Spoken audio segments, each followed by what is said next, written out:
My husband and I were together for 11 years. He has always wanted an open relationship and been clear about that from the start. It took a long time to get to a place where we were both ready for that. It happened this October. For the first few months, things were amazing. It felt like we were reconnecting and getting to know each other on a deeper level. Then he met someone who he really liked. The full details are in my history, but basically, we got into a conflict because I felt he was exploiting loopholes in our rules. This led to an argument, and rather than engage with my frustrations, he completely shut down. I tried so hard to talk to him, but it was like talking to a wall. After 5 days, I said it was too painful living like this, and asked if I should find another place to stay. He said I should go. We've always been amazing at talking things through and resolving conflicts. We don't have multi-day fights. He loves communication. And I didn't even ask him to end his new relationship.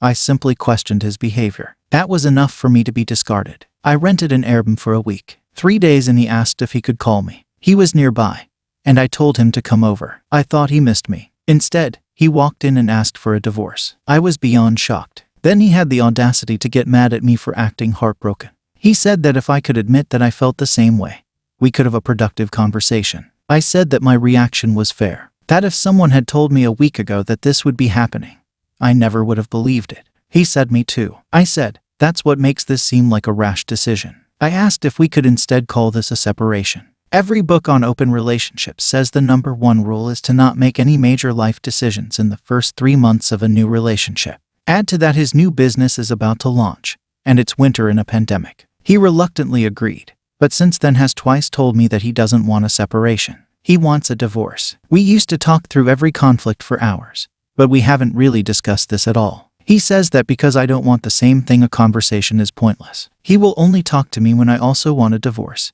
and don't have any negative feelings about it. We have texted a bit, but I've put an end to that because it was infuriating. He said that he feels guilt and shame, so I need to admit I agree with him so that he can stop feeling that way. He's also, I think, gaslighting me. He stood me up last week and called it a miscommunication. It wasn't. He just didn't show up. When I wrote that I was sad because I missed him and am having a really hard time with not being able to process this with him, he said that he doesn't believe me.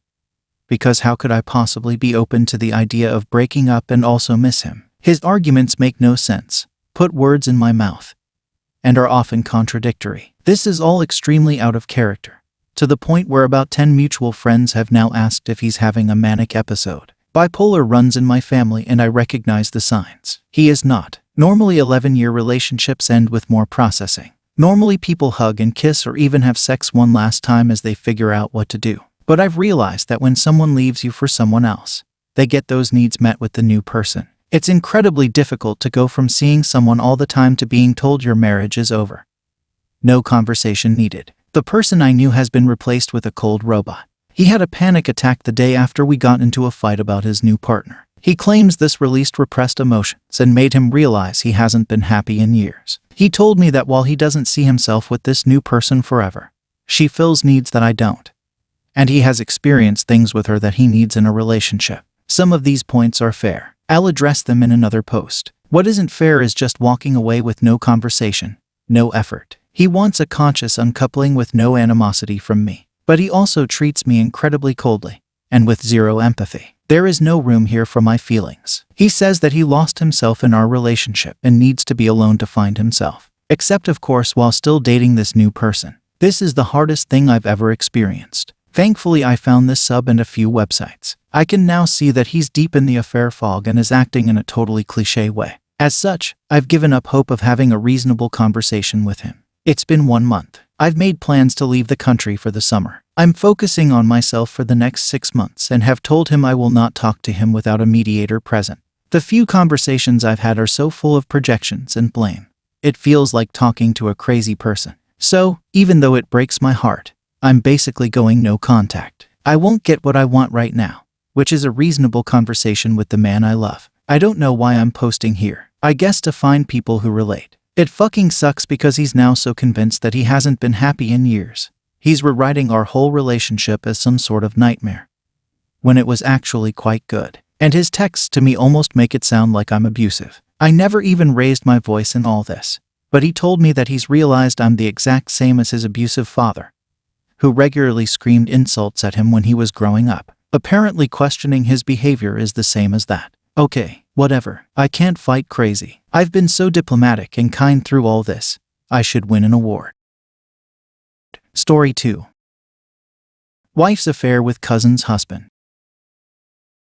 Wife had an affair for 2 years with Bill, her cousin's husband. Cousin and Bill don't have any kids after 15 years of marriage. The affair started when Bill started helping out with my kids 9, 7 and 5 while I was out of town. To set the context, I have to say that Bill is very good with kids, and kids love to be around him. Wife claimed that it was only an emotional affair, and it started because I was sometimes gone for 2-3 weeks at a time, international trips, and she really needed to lean on someone. She admitted that they might have kissed a few times but nothing more than that. Given that everything else was good in our life, and that my wife has been an excellent mother, I agreed to give it another chance on the condition that we take Bill out of our lives. It has now been more than 2 years since I discovered this, and we have completely cut off the Bill from our lives. She still sees her cousin, but her cousin does not officially know about the affair. Cousin has a terminal illness, and we thought it best not to burden her. We tried to work out our marriage over the last 2 years, but our marriage has turned into a dead bedroom. Finally, after 2 years of frustration, I talked to her about getting a divorce. I told her that I have forgotten about what happened, but since she seems to have no desire for me, I have no reason to stay. My wife has countered that by taking the Bill out from our lives, we have cut ourselves from the larger family. We avoid family gatherings where he is present, and caused hurt to our kids who had got very attached to Bill. She says that she feels guilty for excluding our kids from the larger family and taking their friend Bill away. Lastly, she claims that since I cannot forgive the Bill, it means that I have not really forgiven her either, and she cannot sleep with me because I have not forgiven her. I told her that I have already come a long way by giving us another chance, but bringing the Bill back in our lives is completely non-negotiable. Seeing his face or hearing his name triggers toxic memory, and I am unable to handle them. Am I wrong here? Should I show even more forgiveness and compassion to allow him again in our lives?